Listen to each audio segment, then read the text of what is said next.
Tra i nostri ospiti del convegno ovviamente non poteva mancare Lorenzo, che ha fatto la traversata. Quindi Lorenzo, qualche, veramente, non dico dettaglio, ma qualche storia, qualche aneddoto della traversata? Allora, la traversata chiaramente è stata un'avventura, come tutte le traversate. Su questo non siamo partiti con un tempo buono, abbiamo visto balene la notte, siamo arrivati con un tempo cattivissimo a Carloforte, abbiamo provato a ripartire e è stato veramente difficoltoso. Abbiamo trovato un mare nel tragitto Carloforte-Tabarca dove sono state messe a dura prova le barche, gli equipaggi, la pazienza, gli stomaci.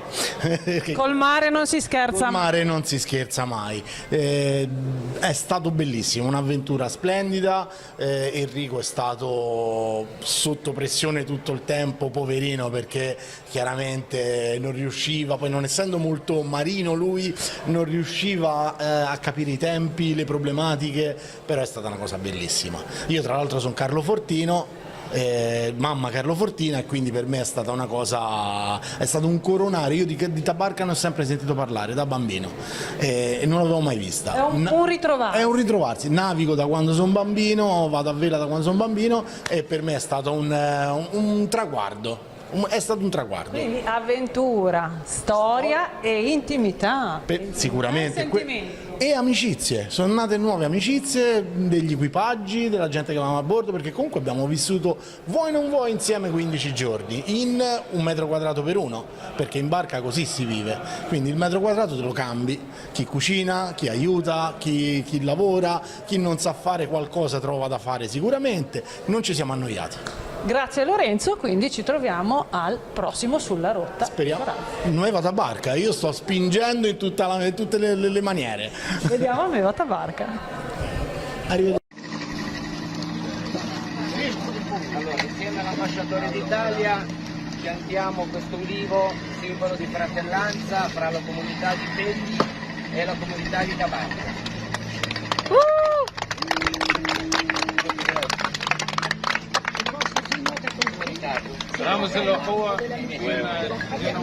Donato e portato in questa terra percorrendo tantissime miglia nautiche. Quante sono?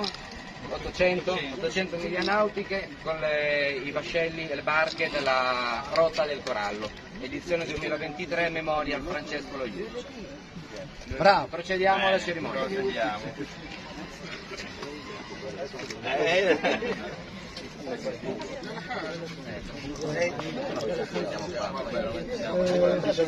Appoggiatela poi dopo.